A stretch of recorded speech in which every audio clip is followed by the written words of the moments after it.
I should probably put the mic a little closer to me. That might have been a little too loud. Hold on, let me check, make sure I'm not peaking. I was peaking, but I think it should be good now. Head it off to the side over here, and actually, let me just adjust the camera a little bit more. Usually, my rule of thumb is that shelf right there. There you go. That's better. Okay, let's wait and see. Give some minutes for this to reach people's notifications.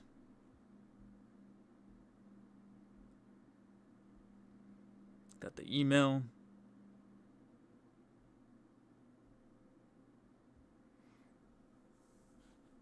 Pull up my Google Keep just to see what's up.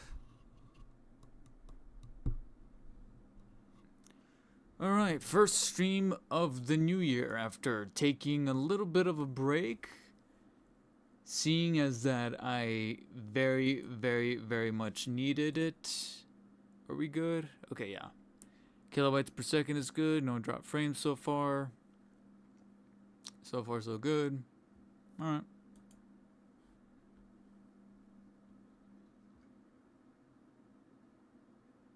Excellent condition. Now, the thing is that I believe, like, a lot of people went back to work, went back to school this week. Because this was, like, the first... That's the thing, is, like, this is the first full week of the year. If that makes any kind of sense. Technically, New Year's was last year, but this... I mean, last week. But this is, like, the first full week of people going back to work, back to school, so... We'll see what the turnout is.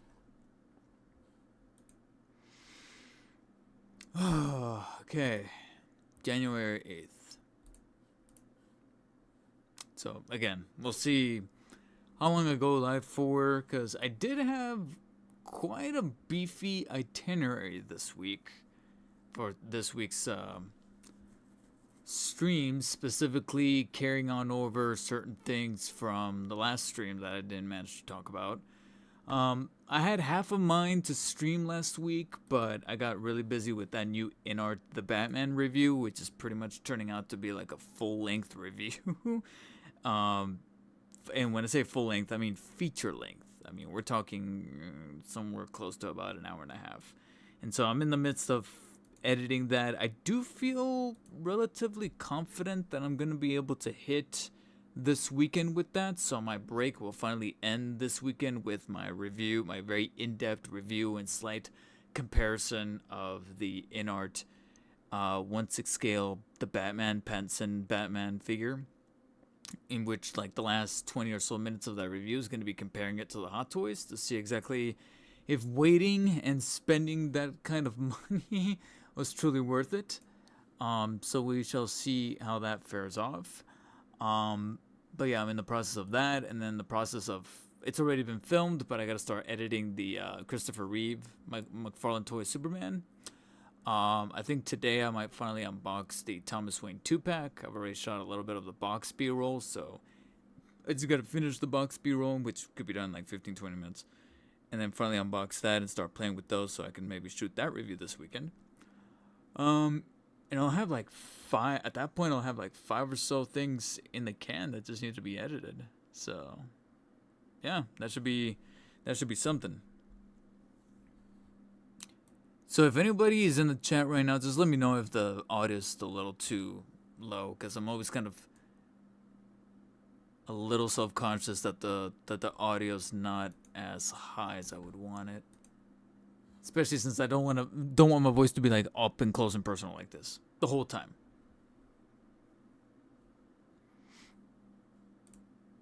Let's see. So yeah, but what I kind of came to my realization as I filmed that InArt review and thought of how long it was, I told myself, yeah, this is the type of review that would probably benefit from me taking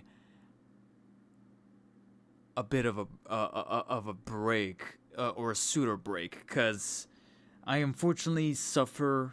I don't know exactly what I suffer for, but it's basically that like mental state where you have an awful lot of educators and experts in content creation saying that you need to take a break. You need to like give yourself time to be able to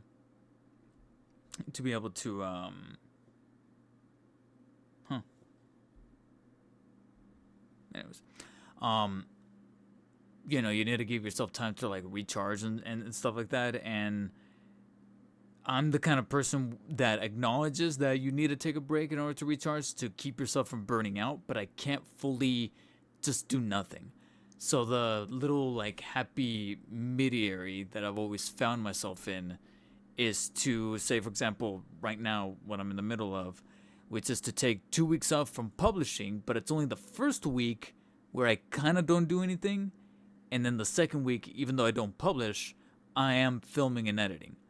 And that's pretty much what I've been doing with the In Art Batman review, where I shot it last week and I've been editing since, but I told myself, don't stress too much over getting it out there as quick as possible. I set myself the deadline for Sunday, this coming Sunday.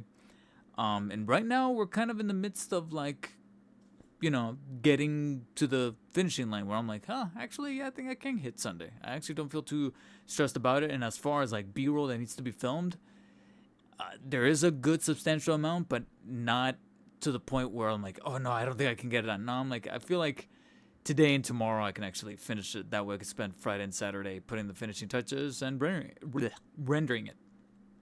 Even though it's going to be a very long render. Goji Mations, welcome to the stream. What figure are you looking forward to this year the most? Depending on brand, depending on company, I would probably say as far as like McFarlane, which is the brand that I talk about the most on this channel, as far as like the stuff that's mostly confirmed. I know that there's been like some documents with like some leaks and things like that, but as far as the stuff that's for sure been revealed and confirmed, it would actually have to be that 89 Keaton Batman solo release, only because of the amount of accessories that they're tossing in. As far as unconfirmed, but very speculative, would have to be a proper Batman Returns Keaton Batman with the proper like suit, as far as like the padding and the way that that's stylized. Originally it would have been Batman Begins.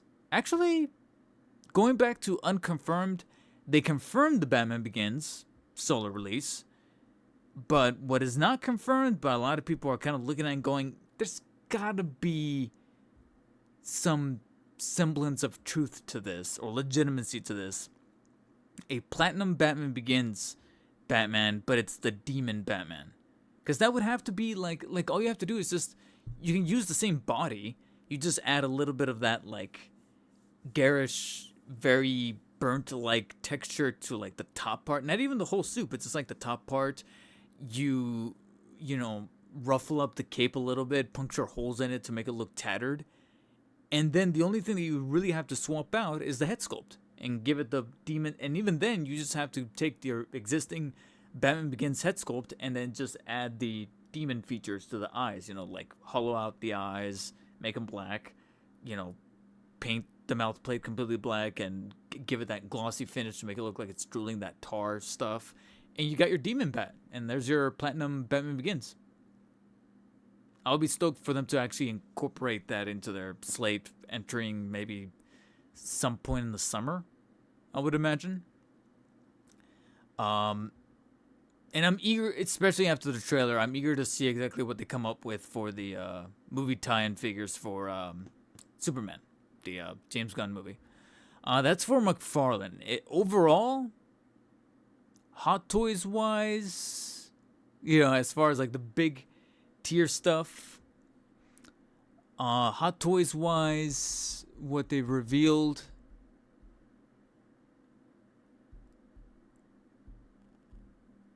What have they revealed recently, Hot Toys, that made me go, yo? Because last night they revealed something that's probably the first big fumble of Hot Toys for 2025, and that's that Human Torch figure.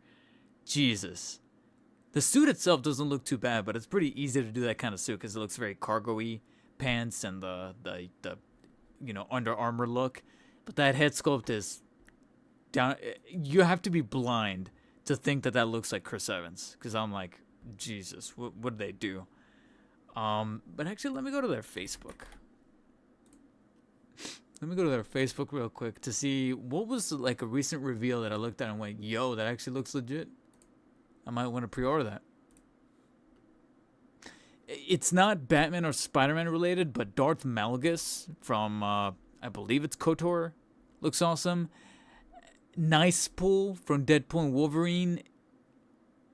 I get a laugh out of seeing these photos, but do I feel the need to pre-order? Not really, to be quite honest. And there is gonna be a brief moment here in the stream that I want to talk about Hot Toys as far as like Batman and Spider-Man stuff for both reveals and releases. But I do know that at the very end, literally at the end of the year, literally on the last day of the year, December 31st, they put out a video reaffirming what the new licenses that they've acquired. And among them were Fantastic Four, First Steps, Captain America, Brave New World, Star Wars Episode 3, 20th year anniversary, which is pretty interesting, which means that we're probably going to get a Darkseid Anakin Arts Edition. But mixed in there somewhere is DC 90th anniversary. So I'm wondering what they could do to celebrate the 90th anniversary. They're probably going to have to harken back to first appearance Batman. Maybe like a Hono Studios first appearance Batman with the purple gloves, kind of like the way that McFarlane did, only now in the 1/6 scale with like a proper tailored suit, realistic head sculpt, yada yada. So, apart from the stuff that they've already kind of confirmed, which is Superman or Superman Legacy, if you want to go with the working title. I'm trying to think of like the reveals, not the releases, but the reveals that they did recently that I'm like, am I gonna have to pre-order? But yeah, I gotta be honest. Outside of the one that I'm gonna tackle a little bit later, nothing crazy. If I'm being honest. Now, as far as going to the prosumer, Figure Arts or Mafex Toby, who keeps getting delayed actually. If you want to get a little technical, I believe Toby was supposed to be out by now. He was scheduled for like December 2024 and it got delayed to January. But then recently, the word going around is that Toby got delayed again to February from Mafex. And I'm like, let's hope it's good. You know, I really don't want to get my unit that I do have a pre-order for through HobbyLink, which is very hard to come by because when Mafex figures, very in-demand Mafex figures go up for pre-order, the one that sells out almost immediately is HobbyLink. Understandably, because A, you're directly importing from Japan, which means you practically get first dibs. B, you're somewhat saving some money because the core figure is only about like 70 or 80 bucks. The reason why I say somewhat saving money is because it sounds appealing at first, but then later on they're like, all right, it's ready. Here's the $15 to $20 that we're going to charge you for shipping. So then that 70 becomes 90. And even though you are still saving some money, you're only really saving about 10 to 15 bucks versus pre-ordering through either Big Bad Toy Store, Amazon, or Entertainment Earth here in the States. So you do save some money, but it's not as a big of a discount as you would expect or you were led to believe at the beginning. So the main advantage that I get from pre-ordering from a company like HobbyLink is that you get it sooner than waiting for it to come into the States and get, cargo shipped in via a cargo ship. And as a content creator, getting first dibs does serve as a form of benefit. So I do have a pre-order through HobbyLink for the Toby Spider-Man Mafex. But like I said, it keeps getting delayed. But that is one of the more hyped figures that I'm excited to have finally come in for 2025. Originally 2024.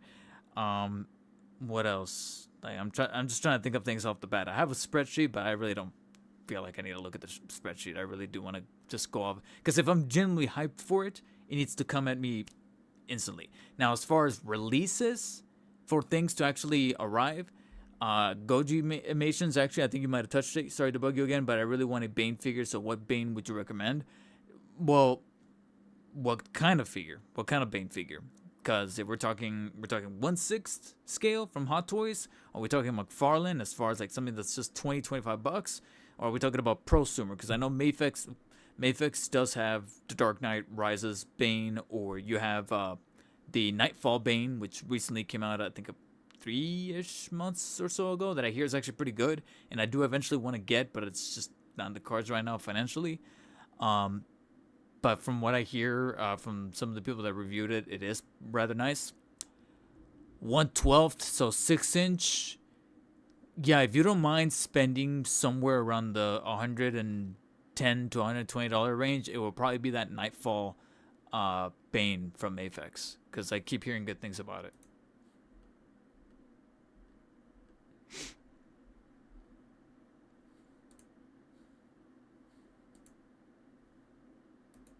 So how are you guys doing? First of all, I hope that anybody that's watching right now that lives in the Southern California area, you guys are good, because 2025 is starting off with a not a whimper, but not a bang, rather a simmer, because people are saying it right now. California is on fire again.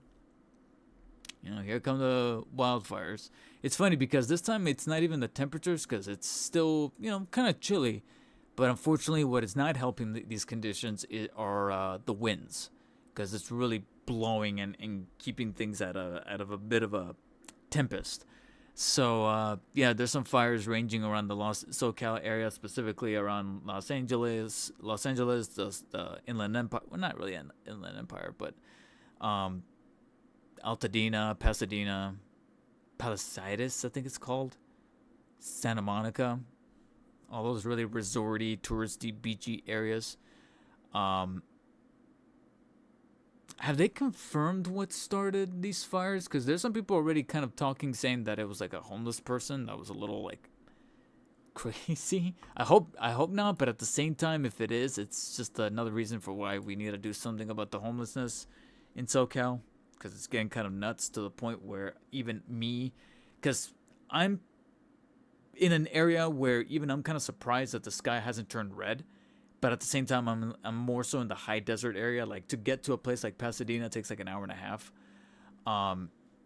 so it's still a bit of a drives away, but it's still within driving distance technically. And but even being that far removed, like, the homelessness gets so bad that there's certain places here in town that I drive to, and it sounds like a joke, but I'm not even joking. It feels like I'm driving through the set of The Walking Dead, to where they're just like shambling, where I'm just trying to like drive through a shopping area that has like the Walmart and the corner store, a Dollar General, and a Michaels, but they're just kind of like roaming around right there and congregating, and I'm like, dude, like, I'm sorry, but get out of my way. And not even 9 times out of 10, I'll say like 7 times out of 10, they stay pretty docile, but those other 3 out of 10 are the ones that purposely walk in front of me while I'm trying to drive, or they're yelling to themselves and to the people around. And I'm like, don't make eye contact. Don't make it. They're like rabid animals. So, already off to a great start of the year. So, how you guys doing?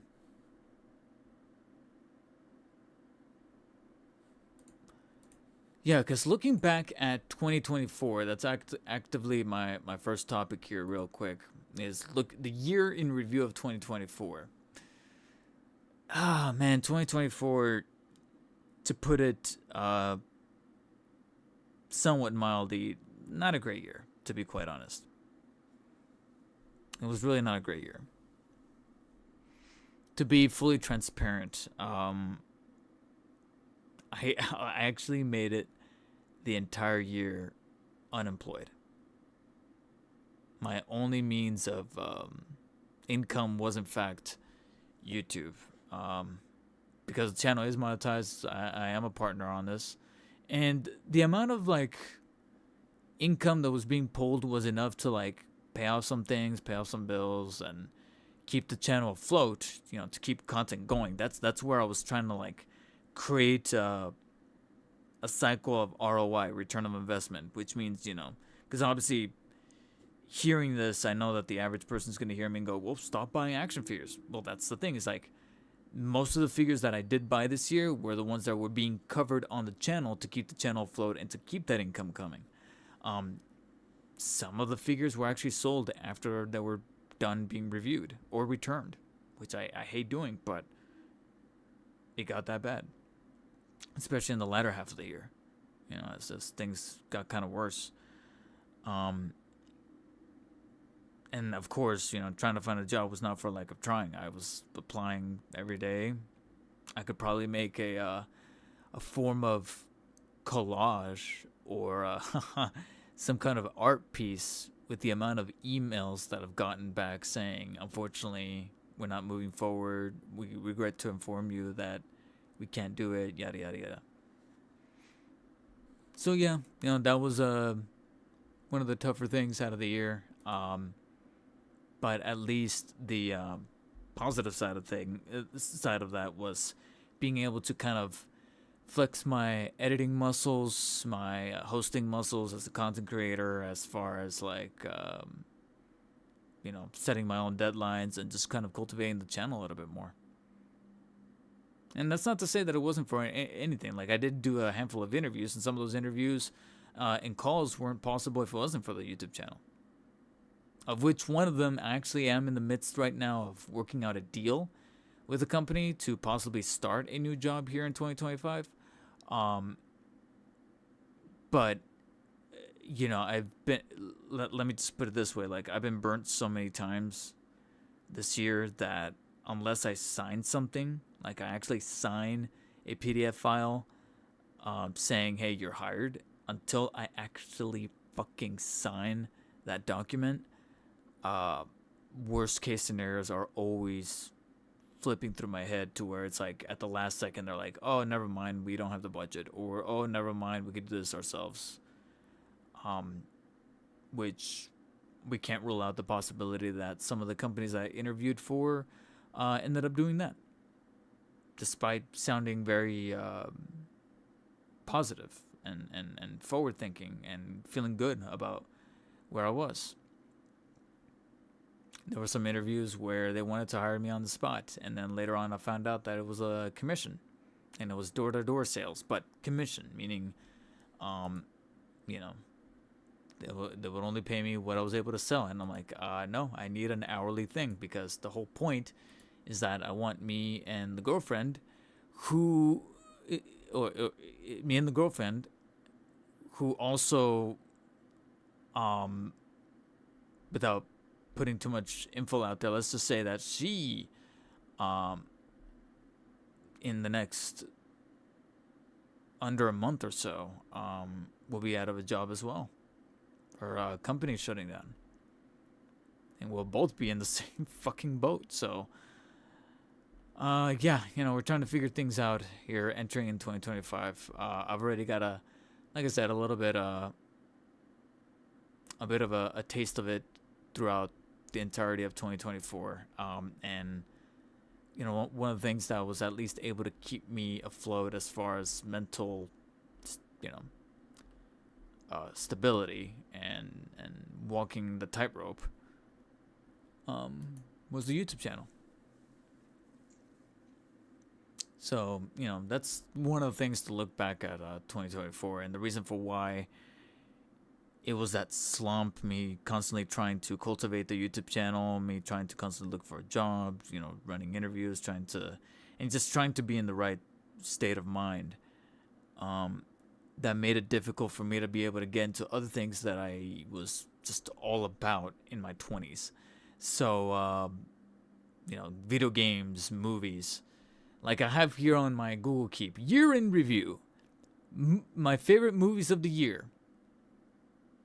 I have it written right here. And that's because I went through like my Fandango app. I went through my Cinemark and AMC to see exactly like how many movies did I actually go to the theater to watch. Not that many. Like barely any in 2024. And I'm like, Christ, like I used to watch a bunch of movies, and now in my 30s I barely watch anything. I barely play anything as far as games. I actually have a spreadsheet here. Go to Google Sheets. And, you know, my apologies for starting off. Oh, did I delete it? Son of a bitch.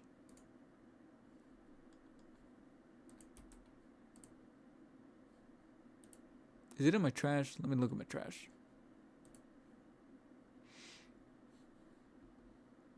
Oh, I did delete it. And I think I emptied the trash, so I have no clue where it went. Yeah,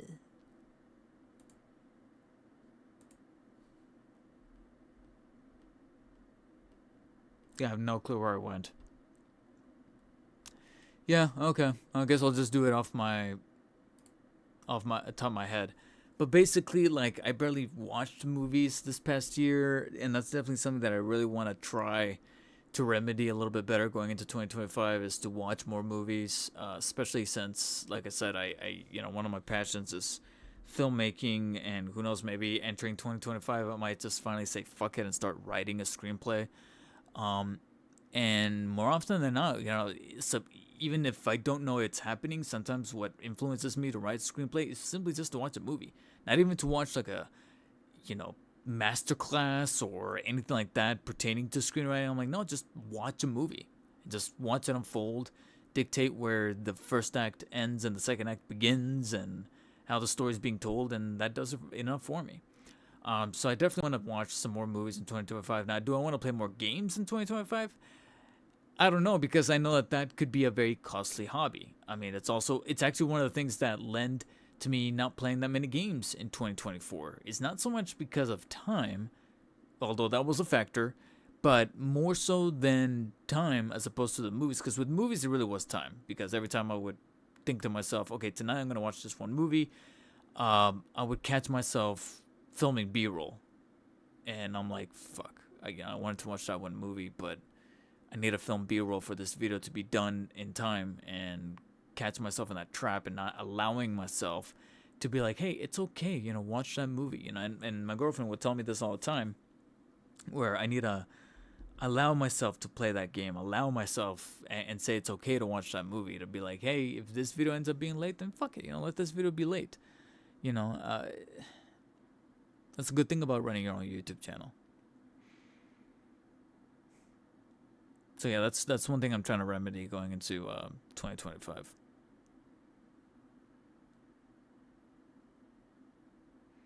Because the amount of games that I played in 2024 versus 2023, I think in 2023 I played like 10, maybe 11 games. Enough games to actually concoct a like top 5 games of the year. If I remember correctly from that spreadsheet that I had that I now stupidly deleted, in 2024, I believe I played like 7 games, of which I think 4 of them were Game Pass games. So the only reason why I played them was because they were on Game Pass, not because I bought them. Yeah, that's insane. So let me see if I can remember accurately. The first game out of 2024 that for sure I was like day one, because I'm in it for the long haul. Final Fantasy VII Rebirth, and I went all out at the time because I actually did have the income to be able to do this and get the deluxe edition of that game. I remember distinctly picking it up from it, getting dropped off. So Final Fantasy VII Rebirth, starting off the year in February. And then I can't remember like in which order these got released, but I do know that it was Final Fantasy VII Rebirth. I believe the next game that came out that I played, but I didn't play it day one. I waited until like the summer just to get some other things out of the way. But Persona 3 Reload, and again, that was because of Game Pass. Persona 3 Reload. There was something else in the middle of the year. In like June or something. Like May and June. God, I wish I didn't delete it. Actually, you know what? I think a good way to figure this out is to go through my Twitter. Because every time I beat one of these games, I would do like a little mini review on my Twitter. And now Blue Sky. For those of you who want to know, I'm on Blue Sky now. I'm on Blue Sky and Threads, but I'm mostly interested in Blue Sky, if I'm being quite honest. Okay, yeah. So let me see. Go to the media. So yeah, I already talked about Persona 3 Reload, Final Fantasy VII Rebirth.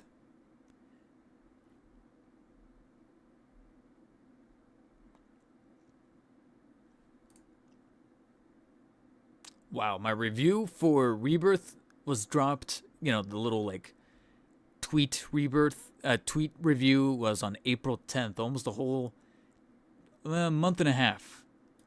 75 hours of the game.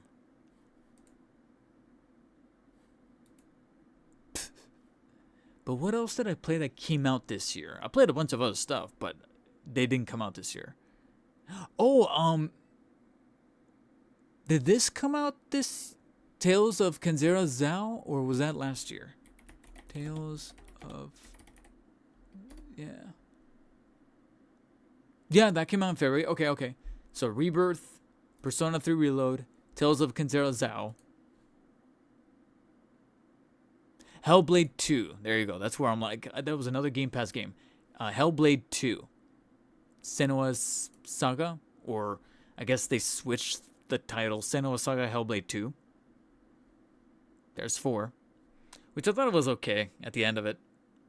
That was definitely a game that I was like, alright, that was cool and there was some good things about it, but it wouldn't have made my top 5 if I was making the top 5. But like I said, I only played 7 games, so that making the top 5 would have been a very empty thing to do, because that means that only 2 games get eliminated. That's why I was like, there's no point in doing it. Really no point. Yeah, and then we start getting into the ones that I recently beat / am playing. So Black Ops 6, there you go, that's 5. So I definitely knew I was going to play Call of Duty Black Ops 6. My first Call of Duty game in years, but that's only because, again, dropped on Game Pass. But frankly, no lies detected here, no cap, as the kids like to say. It was good. It was actually good. I really liked it. Had its issues as far as like the narrative stuff inside of the campaign, but set pieces were there, some unique ideas that felt a little conflicting, but I appreciate their efforts for trying. Multiplayer was solid. I know that people who are like multiplayer veterans when it came to Call of Duty thought that some things needed to be improved, but I personally thought it was good. It was solid. It's funny because I actually had the inverse. People loved the zombies. I didn't really like the zombies so much because of that whole like rogue like kind of mentality where you need to get far up the level, but if you die you have to start from the beginning, even if you're playing on solo. So that's why I was like, I don't hate it. I understand why some people might dig this, especially if I was playing with other people. I probably would have enjoyed it a little bit more. But yeah, I was inversed on that. I like the multiplayer more than the zombies. So yeah, that's 5. So yeah. Oh, did I actually play? I think I might have played 8 games. Because if that's the case, then I got 4 or 9 games. Because what did I say? All right, Persona 3 Reload, Rebirth, Hellblade 2, Tales of Kenzera Zhao, Call of Duty Black Ops 6. And then at the very end of the year, I sandwiched a lot of games together back to back. Astrobot, I did play that. Space Marine 2, Indiana Jones and the Great Circle. And these 8 games, so I actually played 9 games. 8 of them I beat and rolled credits and got done. And then the last 9th game I have not beat. In fact, I'm not even halfway through. But I feel like 30 hours is quite a chunk of time that I'm thinking about it going, 30 hours is actually quite a bit enough for me to be like, yeah, this is actually one of the finer games of the year. And I'm definitely going to finish it. It's just a matter of pacing to make sure I don't burn out on the game. And judging by the size, you could guess what game that is. Metaphor, Refantasio. So that's 9. But I still haven't beaten it. That's why I haven't put up a review, because I still haven't... like I said, I don't think I've even gotten halfway done. It's only about a third done, 30 hours in. I'm expecting to hit the 90-hour mark with that one. But, yeah, 9 games. Okay, so I thought I only played 7 games, but it actually turned out I played 9. 9 games. Okay. So those were the 9 games that I played this year. Outside of that, though, everything else was just backlog stuff. And out of those 9, if I was to come up with the top 5 in no particular order, Astrobot, definitely in there. Love that game. Space Marine 2 was a whole lot of fun, even though it started to get a little repetitious at the end. But it did something that I really wanted it to do, and it achieved it in full spades. Got me interested in Warhammer to the point where I'm tempted to just sit down, or maybe at nighttime when I'm trying to fall asleep, listen to some of those lore videos. That's a feat. Persona 3 Reload made me a fan of the Persona games, and I'm looking forward to finally jumping into 4 Golden and 5 Royale. So there's my 3. I guess right now, in that same vein, I am tossing Metaphor in there, so that's 4. And I guess Rebirth, because that was a memorable experience, despite Yuffie being annoying and the weird did they not ending style of ending. But as far as graphics, as far as the music, as far as being absorbed in that world, I'm like, yeah. So I think that's my 5. And then honorable mention would have to be Indiana Jones, but what keeps it from the top 5 is that there were some choices with the characters. One in particular that I'm like, yeah, there's some elements in there that I'm like, yeah, this wouldn't have been in a Indiana Jones movie back in the 80s. Can only happen in 2024. And then there was some technical stuff with the first-person perspective that I think could have been done a little bit better. Some slight jank.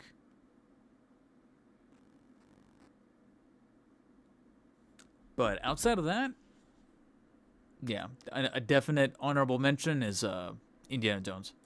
So yeah, that's my top 5. Top 5 games of the year, but like I said, I only played like 9 of them anyway, so. Movies, I think I saw even less movies. Deadpool and Wolverine, I definitely saw on New Year's Eve, literally New Year's Eve. And the movie literally ended like 5 minutes before midnight, so it was perfect way to cap off the year. Me and the girlfriend saw Nosferatu. What else did I watch this year? Yeah, like I said, there's like so much stuff that I wanted to watch, but just time. And it's getting worse. It's becoming a worse process to watch films.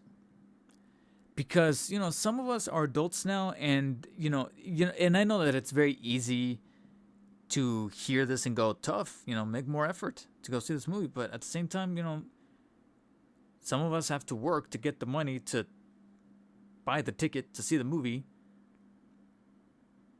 And guess what? By the time we have the money and we've paid off the bills, swear to God, some of these movies do so badly, or financially, even if it's a good movie, they financially do so bad that within 3 to 4 weeks, it's out on digital.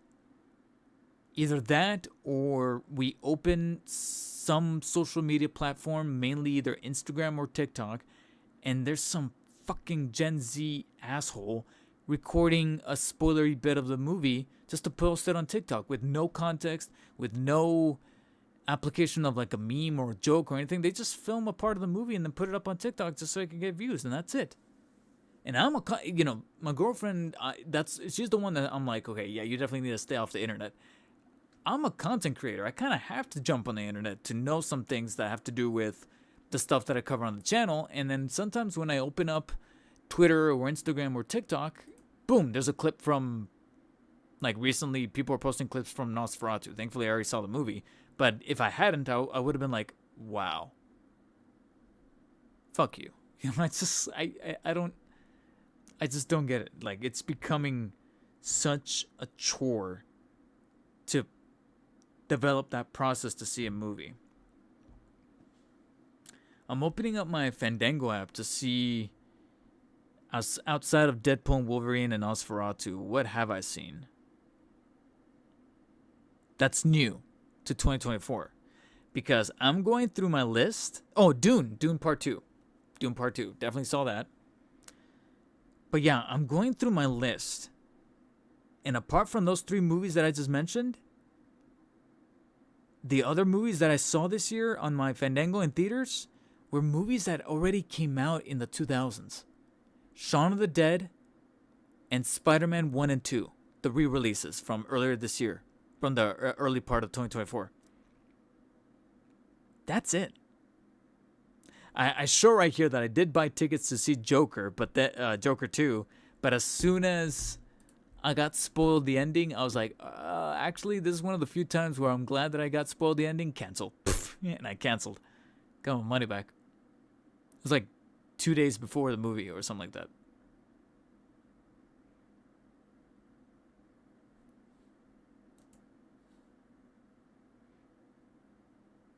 So yeah, and I'm hoping that this job that I'm ironing out the kinks as far as getting those documents signed and getting the details. As business people like to say, crossing the T's and dotting the I's. As soon as gets ironed out, hopefully in the next week or so, that will hopefully remedy being able to see more movies, play more games, and maybe getting some more stuff for the channel to be covered as far as content. Um, yeah, because right now I'm just, for lack of a better term, stretching things a little bit on the thin side. And that's more or less one of my expectations of 2025 is hoping that this job will not slow content down, but if it does, I will definitely try to make an effort of making sure that the content is up to par as far as quality. Um, and then at the same time being transparent through like community posts and things like that. So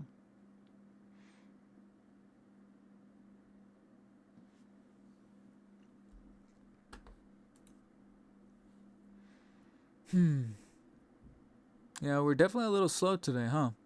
It's definitely the first full week of the year back into motion. Like Christmas breaks are done, winter breaks are done, and everyone's back in work.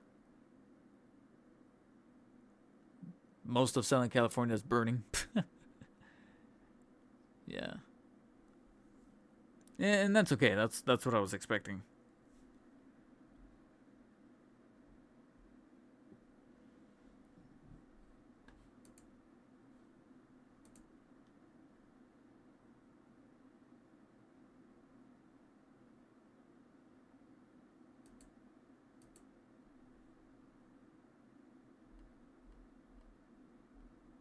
What is this?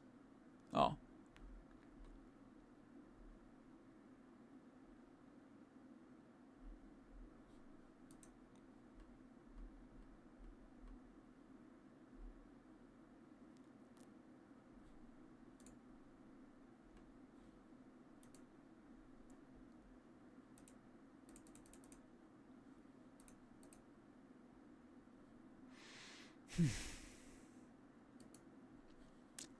All right.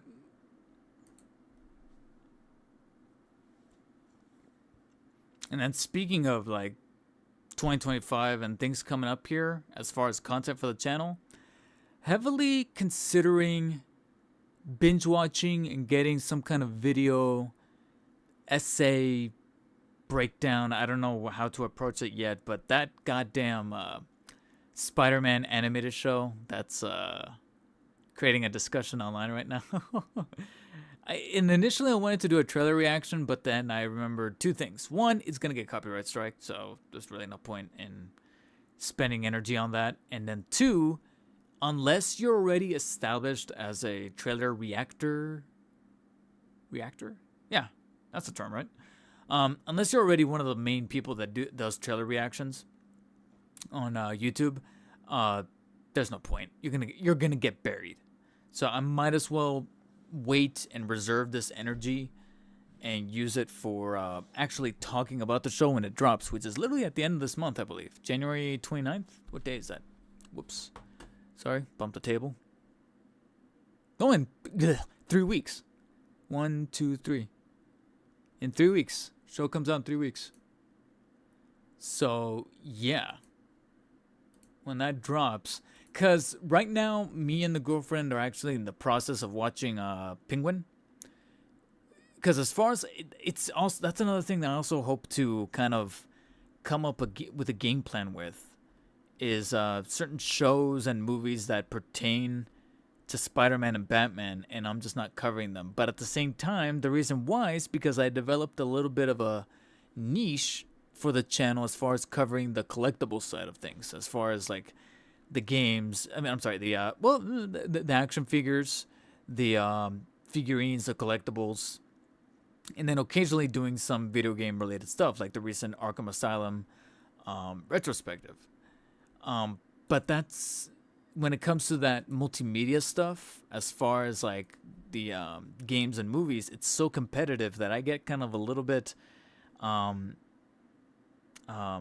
discouraged to want to cover that stuff. And I'm like, I just want to stick with the figures because Ever since I did that Spider-Man 2 review of the game, that I spent so many hours editing, and then it did peanuts as far as views and engagement. I was like, yeah, I don't know why I'm doing this.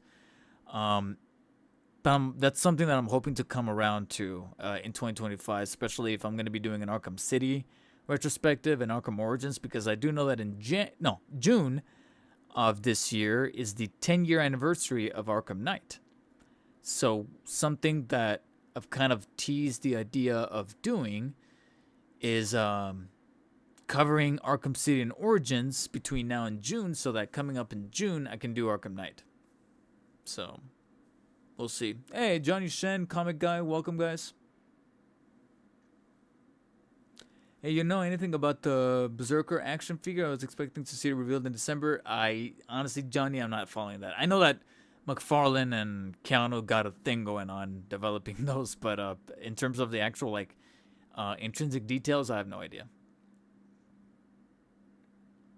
You entering the Toast and Roast with Todd this month?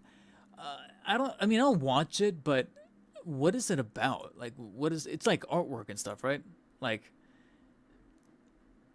if I didn't do a YouTube channel, I would probably do it, but it's just involving so much that I'm like, hold on, where is?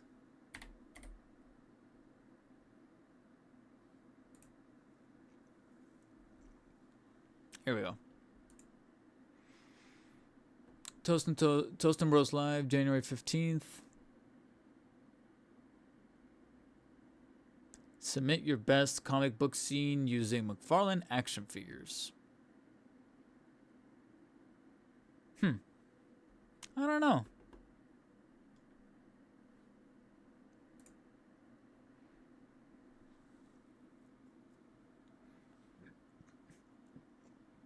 It's funny because out of all the prizes, the most the one I'm most interested in is actually the plus, which is just $100 coupons to use in the store, so I can buy some stuff. Submit by the 13th, 12 p.m. Eastern, so 9 a.m. in the Discord. Huh? I don't know. I mean, I am in the midst of reviewing Christopher Reeve's Superman. So what ideas would I do for Christopher Reeve's Superman? Let me open up the details, just out of curiosity.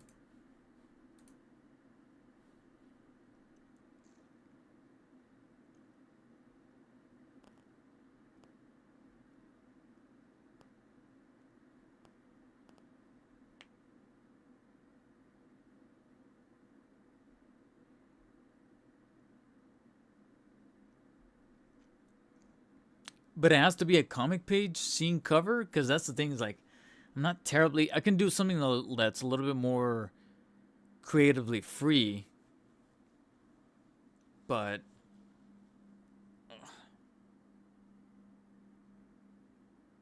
something that recreates a cover. I don't know what cover I would do though.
What would you guys suggest I would recreate cover wise? Because like I said, that's where it kind of loses me. Is that I'm like, I'm not very well versed, except for the very stereotypical, traditional, generic comic stuff that hasn't already been done like a number of times. And I don't know which figures I would use.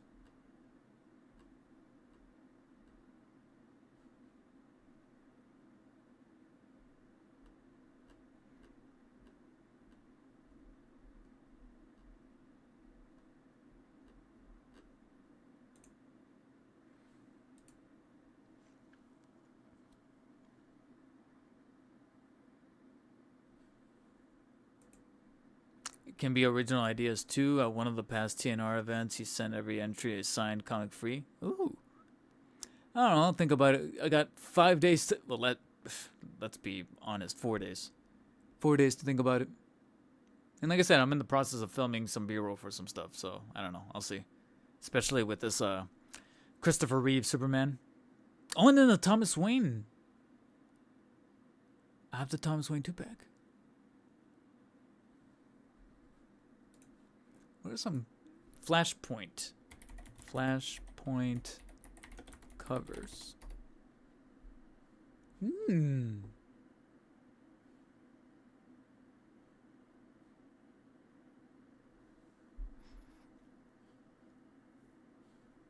Let me show you guys some of this. If I can. Here we go.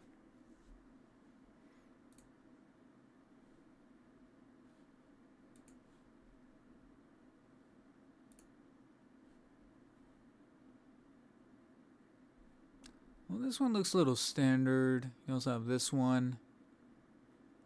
It's got the sword.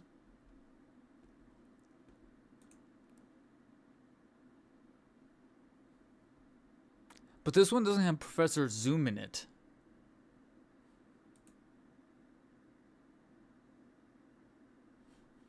Well, this one does.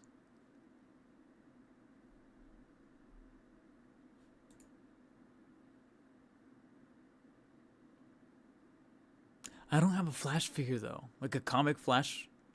I don't have one. I have the Injustice 2 one. I could pull that out of storage. Maybe do this one. Actually, maybe this one.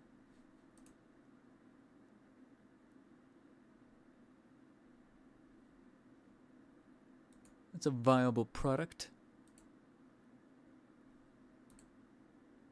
This one would be fun if I actually had like a chair accessory. I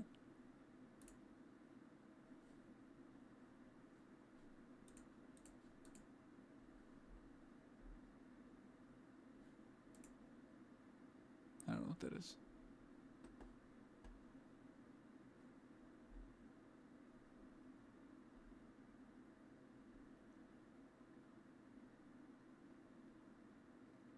Oh, wait a minute. Ooh, hold up.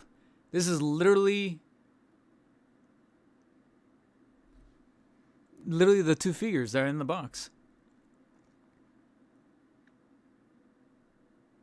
Actually, might have to download this one. Just to make sure I don't lose it. Okay. So there's options.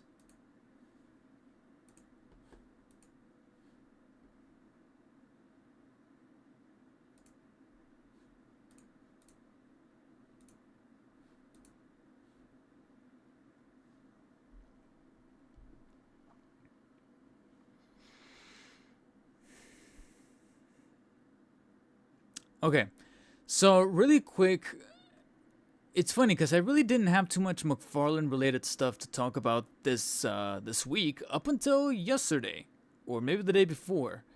No, it was actually yesterday. Yesterday at 9 a.m., McFarlane out of nowhere revealed something that I believe was in fact on some of those leaked documents, and it was something that's very easy to turn around and develop. So I'm like, all right, well. Naturally, you want to pump one of these sort of things out at the beginning of the year because it's really slow. You know, companies are still budgeting. So what's like the easiest thing that you can just kind of pump out there and it won't cost you all that much?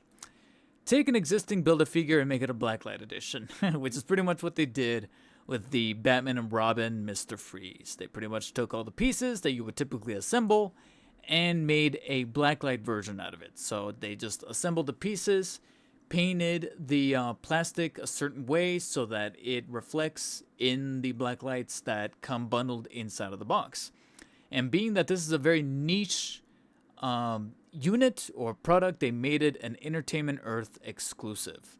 And that's pretty much what it is. It's the Build-A-Figure from the Batman and Robin wave, and it's Blacklight Edition. I believe it costs a total of $30, so if we click on the link, it'll bring us to the exclusive page over at Entertainment Earth. And as you can see, it is completely sold out. Now, frankly though, I did have the ability to order it. When I woke up yesterday, I saw the post. It was still available for pre-order. And $30 is not necessarily bad because that's pretty much your standard issue price for something that's kind of collectible and very niche and exclusive like this. You know, when it comes to like blacklight editions, glow-in-the-dark editions, especially with the very, you know, neat packaging of the gold label. So go over here. This style of packaging right here. That stuff with like the neon colors and things like that. But did I feel the need to want it, especially when I know that there's 6,000 units out there? Not really. Like, this was a definitive pass where I was like, oh, that's kind of neat. Anyways, so do any of you guys have any kind of feelings or notions about this guy? Because I feel like this is perfect for either completists that want every single version of this Mr. Freeze, or they didn't want to build the figure by buying the entirety of the Batman and Robin wave, so now they have the option to just buy the figure a la carte. And I've always thought to myself that it was always kind of a neat value for $30 for a figure to be not only the full figure, but also come with the accessories, the card, the base, but also have the functionality of working black lights inside of the box, being able to actually switch them on with electronics and set it up that way. I always thought that I was like, okay, you know, like, say what you want about McFarlane, but you don't see the competitor, if you want to, you know, refer to them as such, doing this sort of thing. Like, you really, really don't. Now, is it a really, really, really likely chance that the reason for why this is sold out is not because of individuals buying it, but rather specialty shops and collectible shops that even I visit here in the SoCal area probably bought them out in bulk and are going to be selling them in their store? Probably. Let's just put it this way. I actually know one or two that sell Entertainment Earth exclusives in their store. And I'm over here like, well, these are supposed to be Entertainment Earth exclusives, so the only explanation for why you have like 5 right here on the shelf is probably because you bought them out when the pre-orders went live as like a case. And that explains why it sold out so quickly. Because like I said, when I woke up, it was still available for like hours. It was only until like, I think last night when I came home from having dinner with my girlfriend that I revisited this page out of curiosity and saw that it was sold out. And I'm like, really? Sold out for a Mr. Freeze from Batman and Robin just because of this blacklight? But something tells me it's more of a stock thing rather than an actual demand thing. Do you guys feel any kind of demand for this sort of thing? Or do you think that at this point McFarlane should just stop with the whole blacklight stuff? Because even I'm like, yeah, you know, at least it's not overly priced. You know, $30 sounds kind of standard. But Mr. Freeze doesn't necessarily come to mind as far as a character that needs it. And then comic guy, in that same breath, this morning, I didn't add it to the keep, but I did see it be posted on their promo, on their social media. This morning, they unveiled literally the Clooney from Batman and Robin as a Frostbite edition for GameStop. And it's effectively Clooney Batman, but Frostbite. So he's made it that cyan, translucent plastic. Got the same accessories, got the card, and it's boxed up in the same style of packaging too. But apart from that, it's the same figure that you got in the Build-A-Figure wave. It's the same figure that you got in the Ultimate 6-pack. Not much of a change there. Like I said, it's a gimmick. I covered this in my McFarlane Gimmicks figure video. It just depends if you're a fan of this style or if you're a completionist. But outside of that, my advice would be to be very pick and choosy. Like I said, a Mr. Freeze, Blacklight, I guess it kind of makes sense, but I just personally don't see the demand. And ideally, I feel like the same goes for that Batman. I just don't get it. If anything, Robin probably should have been the Frostbite version because he actually did get frosted up at the beginning of that movie. So he probably would have made more sense to Batman, but that's just me.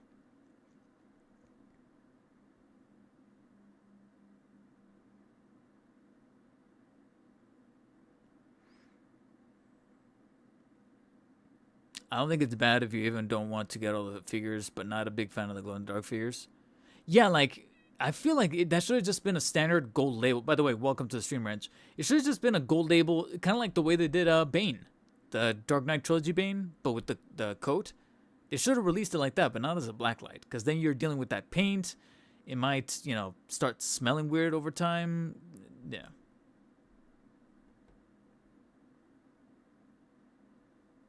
And I was this close to pre-ordering, but not because I genuinely wanted it, but because I know that I can with Entertainment Earth, they won't charge until it ships, and it's not set to release until what? April? Which I gotta be honest, I don't know why so far out, because it's a figure that's been out for months. You guys are just pre-assembling it and throwing in these black lights, which I'm pretty sure you guys have left over from the Zero Batman. So I don't know why you need 3 whole months for it personally, but that's just me.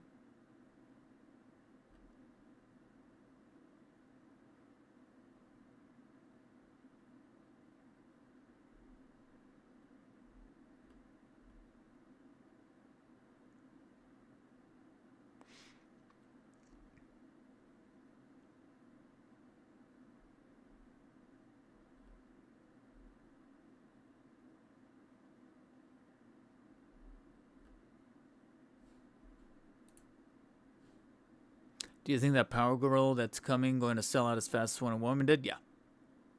Uh, I hate to say it, John, but yes, it's gonna sell. It's Power Girl. People got jars.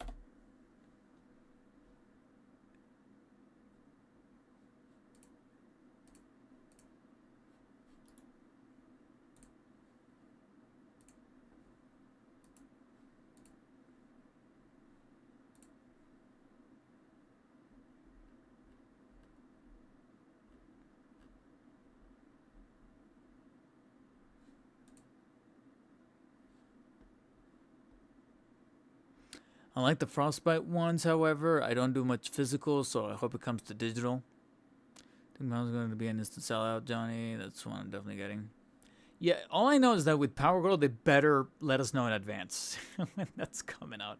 They have to. I mean, it'll be a little tone deaf for them to not put out some kind of disclaimer saying, hey, pre-orders launch. If they can do it for a cowl, which I believe...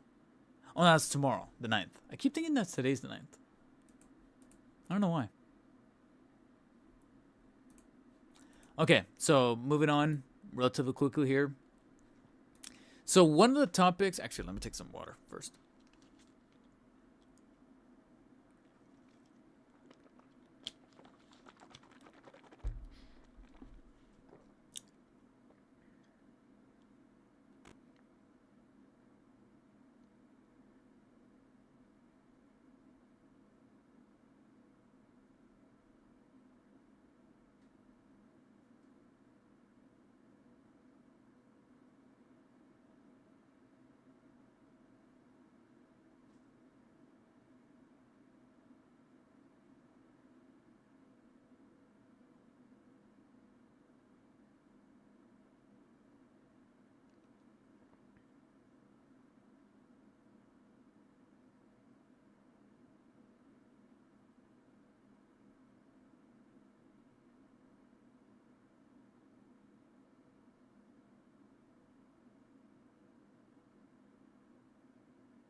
Sorry, I'm just keeping tabs on the fires. Making sure everything's going good. Well, getting better. Hoping for it to get better.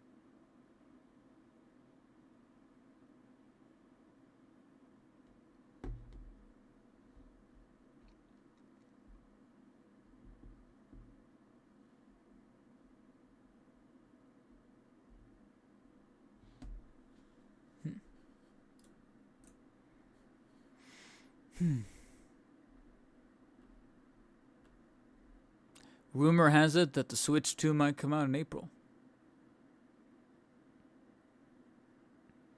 Still going to be 720p.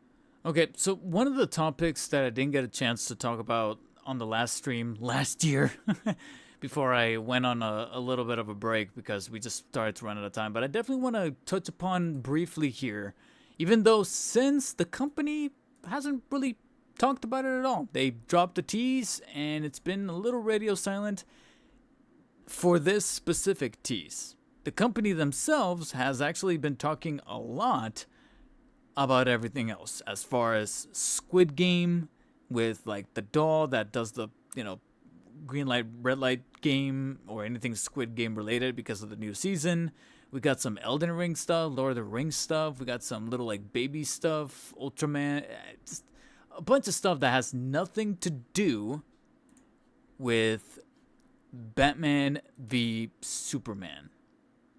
Because here we had two teases literally before the end of the year, or before they practically went on break, with one showing on December 13th and then the other was a few days later on December 16th, teasing 2.0 revisions of some kind for Armored Batman and for Henry Cavill's Superman. So there you have them right there. That's Henry Cavill Superman, and then the Armored Batman. And these are Beast Kingdom figures, so they generally retail for about $50 a pop, and they're generally around the, what scale are they? They're like 1/9, maybe 1/10, somewhere around that ballpark. So a little bit bigger than your traditional McFarlane. And frankly, I feel like recently they've kind of created a little bit of a competitive bracket with the likes of, I almost want to say, FonJoy. Because sometimes they're, I want to say, maybe they're just a little bit bigger than the FonJoy. They're practically around the same price point, about $40 to $50-ish or so. And so now, kind of harkening back to something that I've been mentioning an awful lot, which is that a lot of these toy companies started to realize how many of these superhero movies were flopping in the past 2-3 years, and how, certain investments and licenses and properties just were not panning out. With some of the more recent stuff. So what do? They go back to the stuff that worked before. The stuff that, it feels a little bit safer within the moment and hasn't been checked off by them.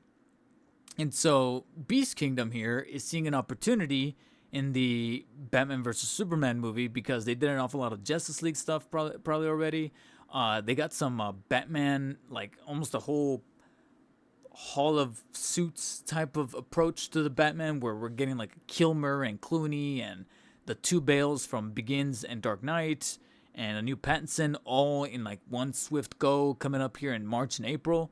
But to kind of fill in a few of those gaps, and on Justice League Batflick, but they were barely touching upon BVS, and it looks like to kind of give us a bit of a 2.0 series. They teased the Armored Batman here next to the Signal. You can kind of make out most of the suit, except nothing crazy as far as details. I will admit, if you look a little closely, the face is looking a little bit plain as far as likeness or texture or detail to the mouth plate. So I'm hoping that that's something that they kind of clean up, or not necessarily clean up, but at least apply a little bit more effort in. But apart from that, looks pretty standard for an Armored Batman. We'll see exactly how it turns out when we get some further details. It's a little hard to call on right now.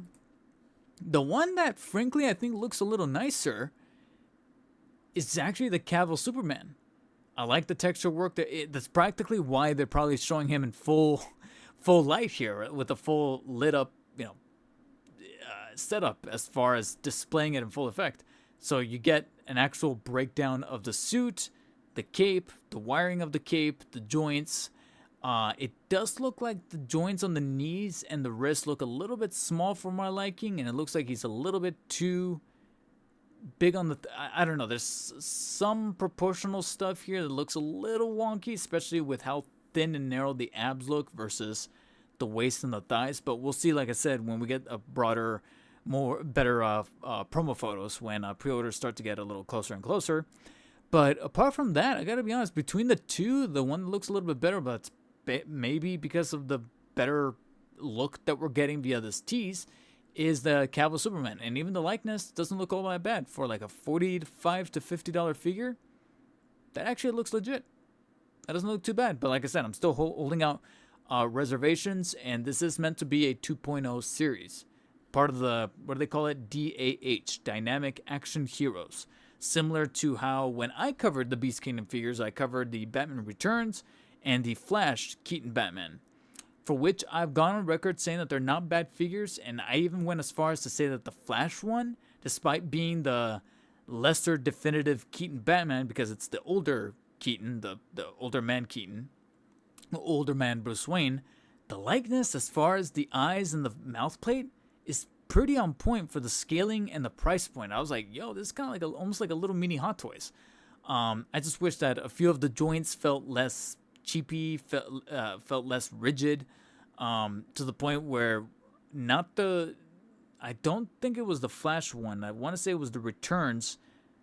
Oh, maybe it was the Flash one. The Flash one I think broke, and I had to go and get a second one. And thankfully the second one didn't break, but the first unit did in fact break. So I'm hoping that was a isolated incident. But here's to hoping that maybe entering the new year, some better quality control is being taken care of over there at Beast Kingdom, because like I said, I do have those other Batman pre-ordered through Big Bad Toy Store, the ones that are part of the that whole like movie series, as far as like Keaton, Kilmer, Clooney, the two Bales, and Pattinson, that they're releasing in the next 2 months, within March or so.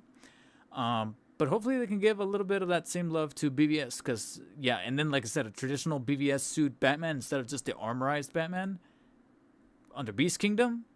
This could prove a little bit of a competition for Fonjoy. We'll see, but what do you guys think?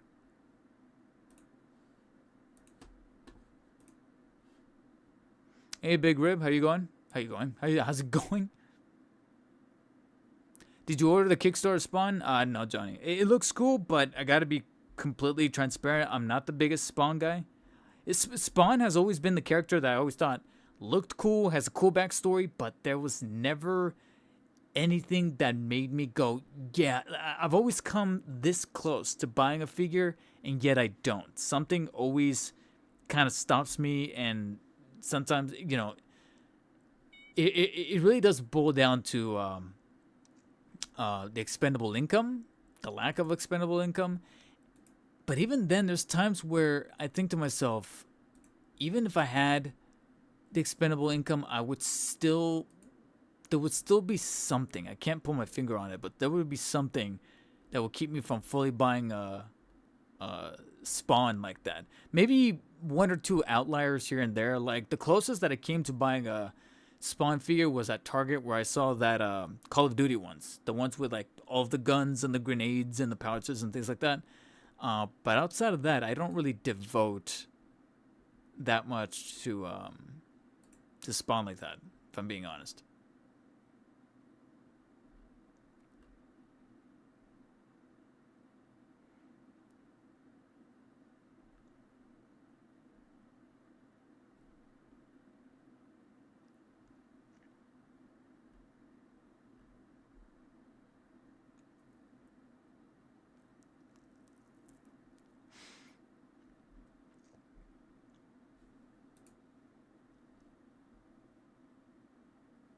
Can't wait for more Nightfall bodies this year.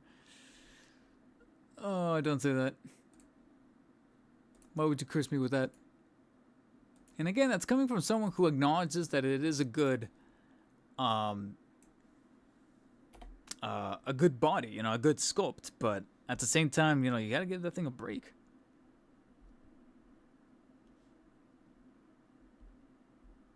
Oh, that's another thing I gotta film. I just realized there's one other thing I also have to take care of soon. Content related. A bit of a collaboration, actually.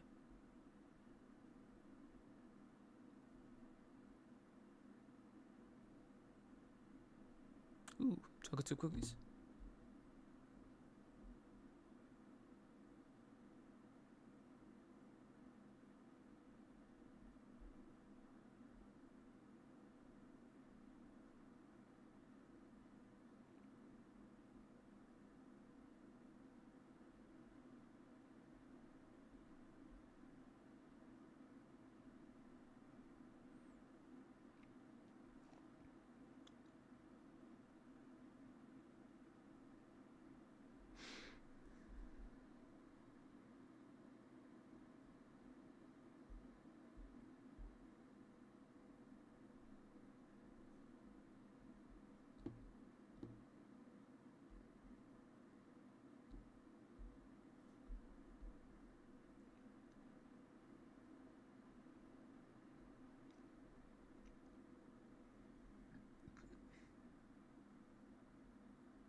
I kind of gave up on Beast Kingdom. I just can't get around those designs and joints.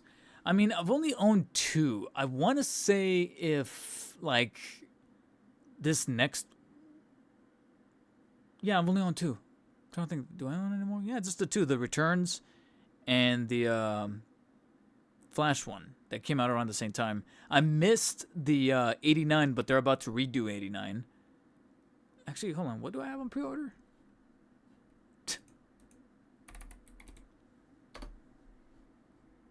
Because it's under BBTS. It's actually coming up. Should probably stay vigilant of that. Yeah, so they're doing it's not really a redo. It's more like a reissue because it looks like it's the original, just repackaged. 89. So let me open this up on the side so I don't dox myself.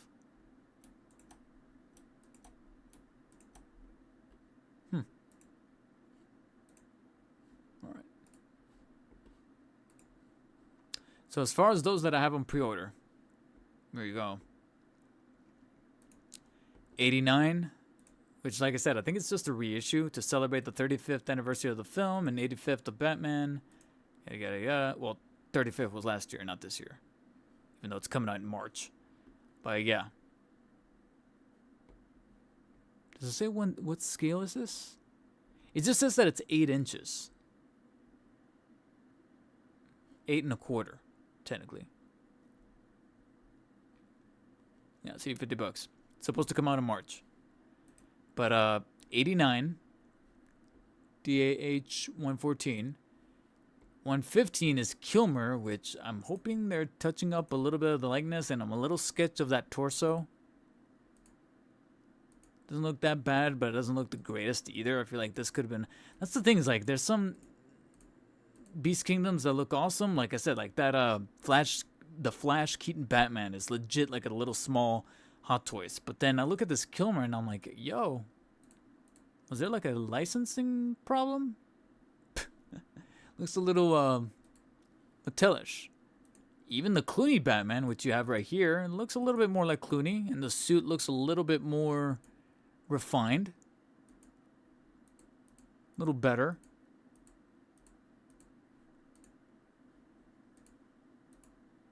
Could use some high-res photos. Jesus. Blurry as hell. But I can kind of make out that this is supposed to be Clooney. Okay. That's the 116. 117 is Pattinson Batman. Torso, again, is looking a little pudgy and sus, but at least the face, I can make out that that's the pointier, poutier, non-lip Pattinson. Cape is a little sus, if I'm being honest. The way it's drooping over the shoulders. That's why I'm like, I'll have to think about how I feel about these. But then we get Bale, both Begins and Dark Knight. This is the Begins one. Well, again, I feel it doesn't get represented that much. And to be honest, this Begins doesn't look too bad. The legs do look a little stiff. The legs and the arms, proportion-wise. Torso doesn't look too bad, and the likeness doesn't look too bad.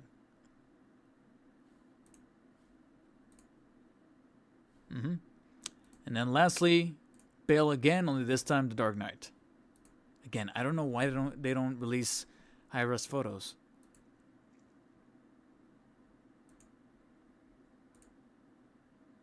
And a little cross-eyed-ish, but the actual proportions of the suit don't look too bad. The suit actually looks... I think it's because of the way that the suit looks from a design standpoint, very segmented, that I think here it actually kind of favors Beast Kingdom's approach to the way that they tool their figures. It's probably one of the better looking ones, if I'm being honest.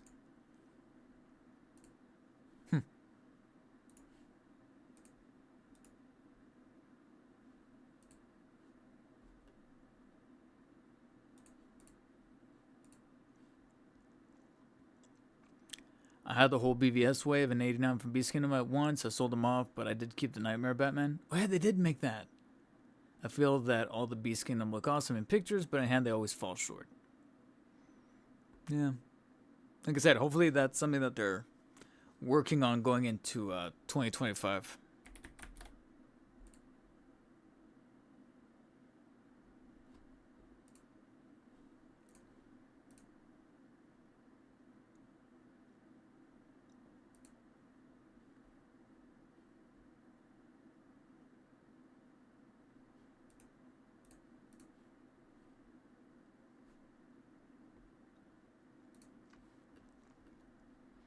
Okay, so last quick topic that I also wanted to tackle before the end of the year last year, before my last stream, but I ran out of time, so this is going to be like a sandwich of things that are somewhat old news, but then a little bit mixed in there is some newer news-ish, kinda.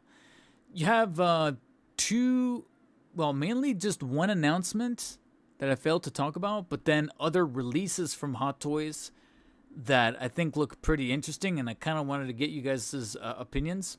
As far as announcements, stuff that is technically up for pre-order, but I have yet to lock down any kind of pre-order because of, like I said, financial stability, but also because one of the figures I think looks a little off, but then the other looks legitimately kind of cool. I'll be honest. And it's probably for what many people consider to be one of the worst portrayals of Batman ever. Clooney Batman. I gotta be honest, this Clooney Batman from Hot Toys looks kind of legit. I actually kind of want it. Like I said, the only thing that's kept me from pre-ordering is that I just want to be a little more financially stable before I, eat that NRD, as they like to say. But as far as these photos, it's looking kind of nice, nipples and all. The suit is looking a little rubbery, kind of similar to that of the Kilmer one, but at the same time, I mean, that's kind of like the whole point of the suit, is that it's always meant to look very, like, rubbery. And as far as the likeness and the rolling eyeballs and the mouth plate, I can definitively tell that that's Clooney. That's awesome. Like, look at that. I can see the head bobbing already. Hey, Freeze. I'm Batman. But, okay, glad that we arrived at this photo, because who I don't think looks all that hot is actually Robin. Is it just me, or does that not look like Chris O'Donnell? I personally don't think that looks like Chris O'Donnell. I think that one is a little lacking. Suit looks cool. Very easy to refine from the Robin from Batman Forever, but the head sculpt, I don't know what it is, but something that's kind of lost. I thought that the Forever one looked more like O'Donnell than this one does. Personally speaking. Like, I don't know what it is, but I just like the other one better.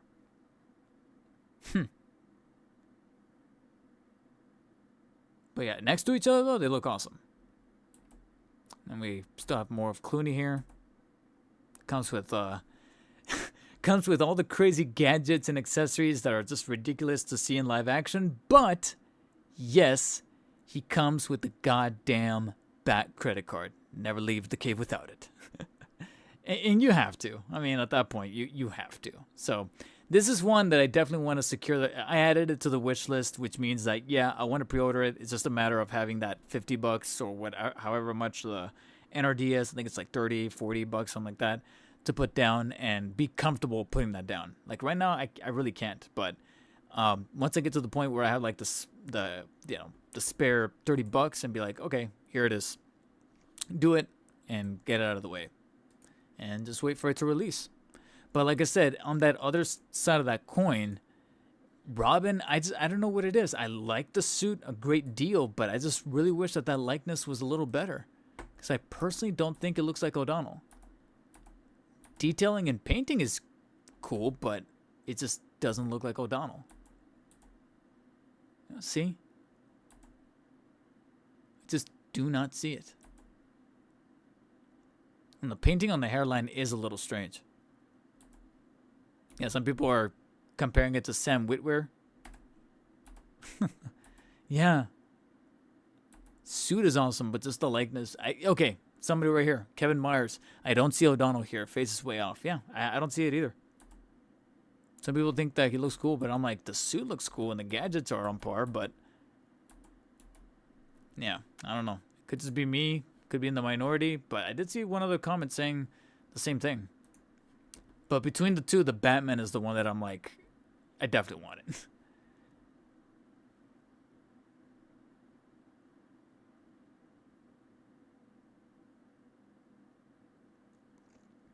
Yeah, you might be onto something, Big Rib.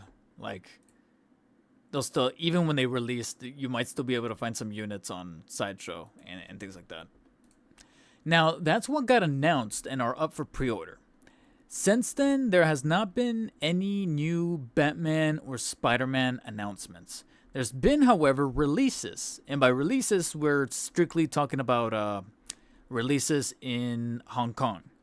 So if you live in China or you know a point of contact, if you know a source or whatever, you probably got a hookup that gets you these early. But if you're in the States and you pre-ordered through Big Bad Toy Store, Sideshow, or some other kind of third party that only deals within the States, you're going to have to wait like another, what is it, like another month and a half for these things to actually finally arrive on that cargo ship. And we have a bit of a trifecta. So let's do Batman, Spider-Man, Batman. I got to be honest, some people were saying that this doesn't look great. I think this looks awesome. Old Man Keaton Batman got released from The Flash. I think this looks sick. I think they did change a little bit of the paneling on the torso. But as far as that likeness, that's Keaton. So yeah, some people were saying that it looks like Max Strick, but no, I see Keaton. Is this Keaton? And then putting on the cowl, I'm like, yo, look at that. Even the smile. I see it. I know people are making fun over here, but I got to be honest. I see it. I see it. I would gladly own this. Unfortunately, I did not pre-order, and it's already waitlisted on either sold out completely or waitlisted. However, after seeing these photos, I legit joined the waitlist on Sideshow, so we'll see if I ever get turned around for that. Who knows? Did I freeze? Uh-oh. Oh, here we go. Oh. Why are we skipping?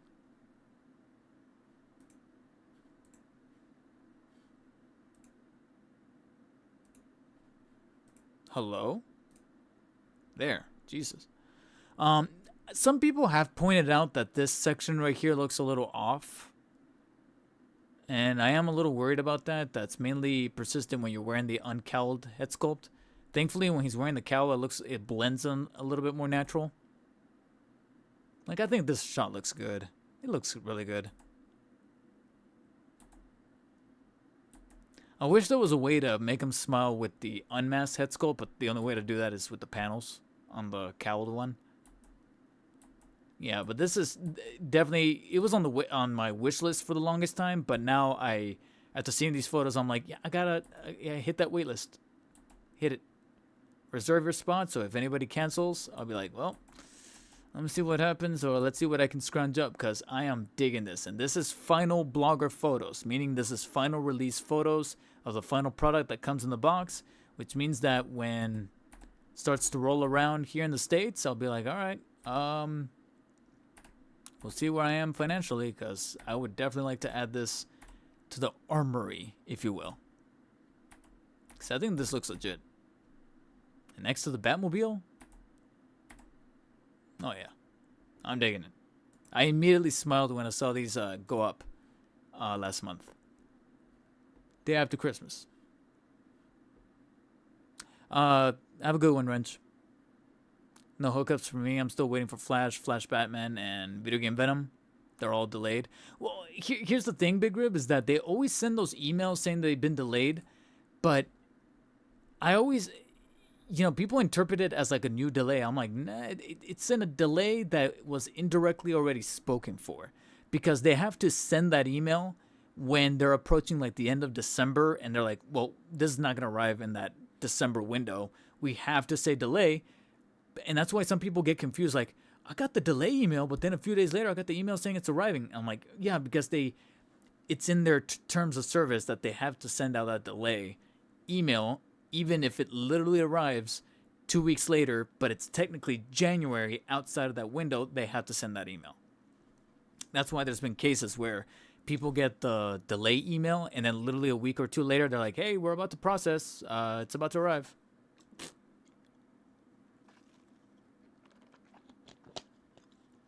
It happens.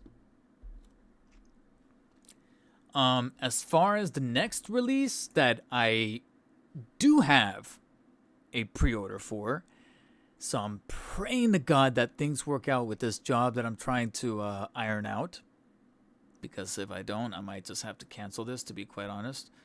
But I'm praying that I don't have to, because I got to be honest, this is another one that I thought looked legit. And when I saw these final blog photos, people kept saying, oh, it's too big, it's too big. And I'm like, but isn't that kind of the point? I don't know. This is probably one of the few areas where I kind of share some sentiment with McFarlane, as far as like, I kind of want it to be big. This is the character that deserves to be big, all 21 inches. And that is Venom. Specifically, video game Venom. Look at this. I think this looks legitimately awesome. Texture work is great. The tongue is a bit more saturated, but I think it looks more menacing. The inside of the mouth painted a little bit more saturated. Like this, with this lighting right here, this kind of almost looks like a screenshot from the game. That's what I want. I like this. I'm, maybe I'll be singing a different tune when I actually try to fit it in the light box. If I actually do keep my pre-order and have it arrive. But right now I'm seeing these photos, and I'm glad that I have that pre-order secured, because I'm looking at this, I'm like, holy shit. I guess my only real concern would probably be those knees, because it looks like they put the joint underneath the skin texture. And I'm a little scared that that's going to cause some warping. But apart from that, seeing the scale next to the Peter and Miles figures, which I also do have, I'm like, shit. Yeah, I really like this. I don't know what some people are talking about. Like, some people are like, oh, I'd rather just get that comic version, or get the Tom Hardy in the aftermarket, and only get this if you want the white symbol. But I'm like, yeah, but look at the rest of him. Like, are we really sleeping on him? Like, I cannot wait to shoot the B-roll for this guy. I really cannot. The tongue looks like it could be like split. I never noticed that. You can swap out the different tongues. It's gonna be like 2 of them.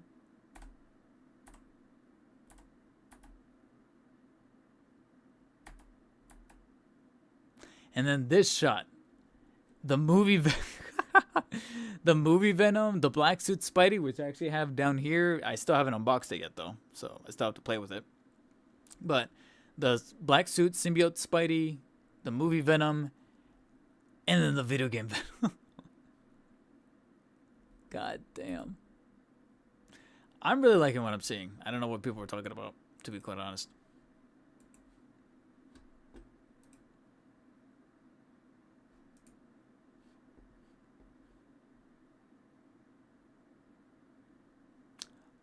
Oh, wait, Big Rib, you have it? You have Old Man Batman, the Keaton Batman from Flash? Huh. I mean, if I may ask, do you live... Oh, God, I'm getting my feet tied up. Here. Do you live overseas? That's how you got it early? Or did you have it, like, shipped in from, like, 1/6 kit or overseas shipper? I can't wait till I get this. I already cleared 21 inches of space for this sucker. Yeah, like, I'm looking forward to it. Hopefully, like I said, I'm doing well financially, so I could come in no problem.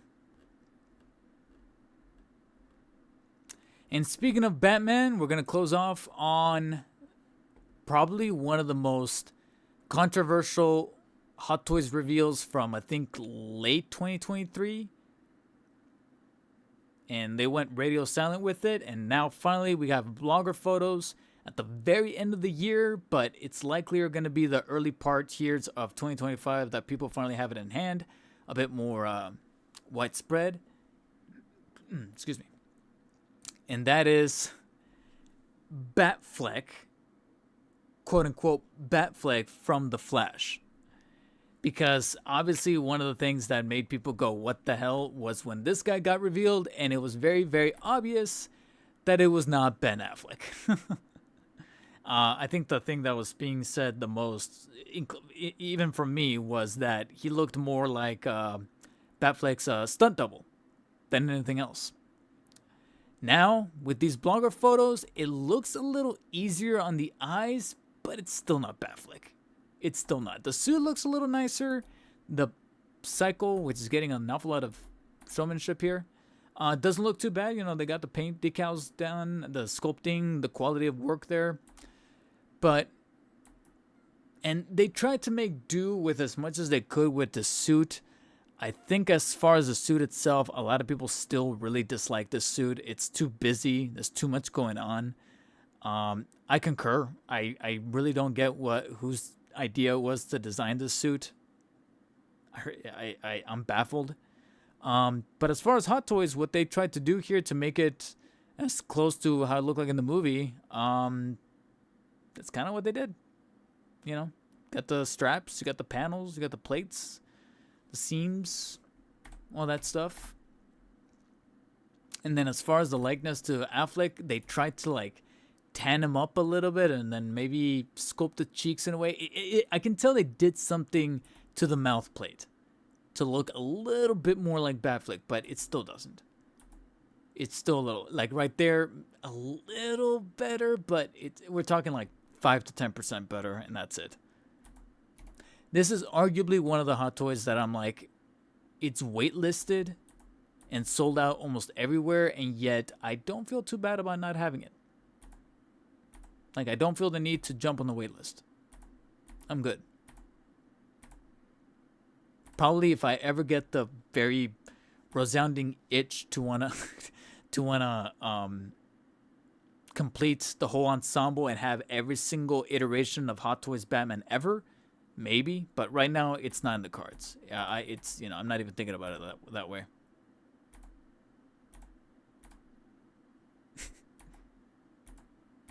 The Hot Toys, they did their best,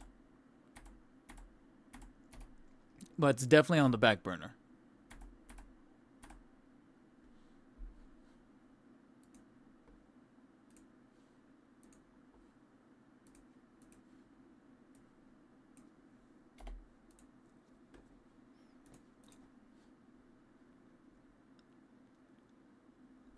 Now you're waiting for the old man. I tried to cancel it from where I ordered it, but I couldn't. So when I get it, I was saying I live in Arizona. Oh, okay.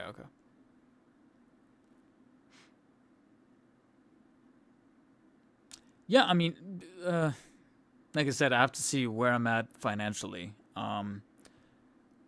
A big rib, if you just putting this out there, if by some chance you do decide to sell it, hit me up on Instagram, same username, Dark Spider David, and we could talk. But that's only if you want to, and then I'll let you know if I'm doing good to like buy it. You know, if I'm doing financially well, I'll let you know right off the bat. Like, can I buy it? Can I not buy it? And we'll work things out.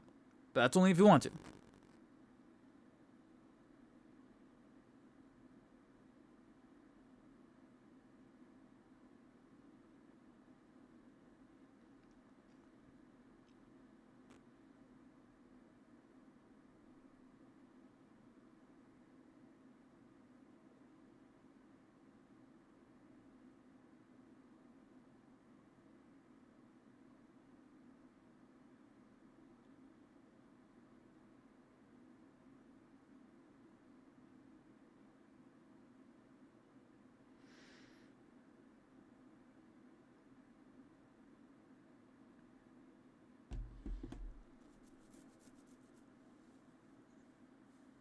Yeah, no worries. All right, cool.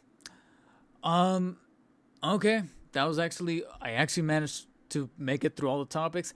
Got to be honest, because of how many of these these topics were um oldish news. I don't know how many of these I'm actually gonna splice out as individual videos.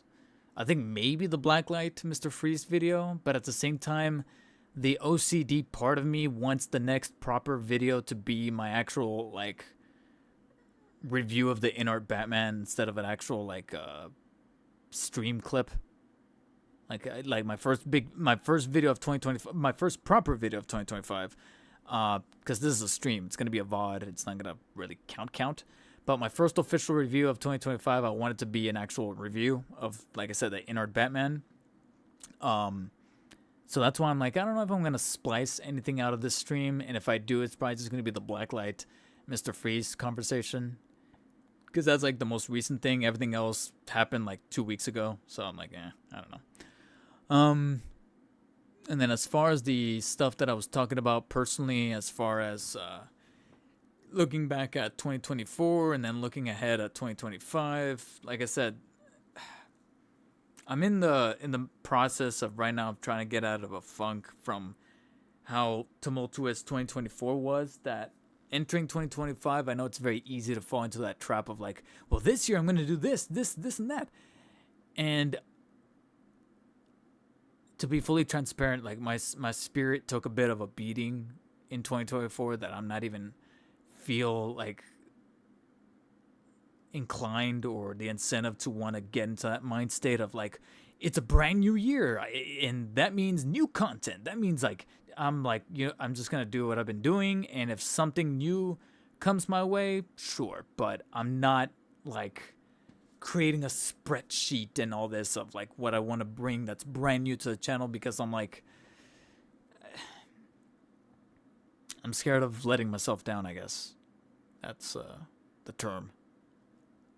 Because, as much as I want to do more video game retrospectives, including, like I said, the Arkham series leading up to the 10-year anniversary of Arkham Knight, some more Spider-Man game retrospectives, but then, like I said, those Spider-Man 2 retrospectives for both the movie and the game, they didn't do as well as I was hoping, to be quite honest.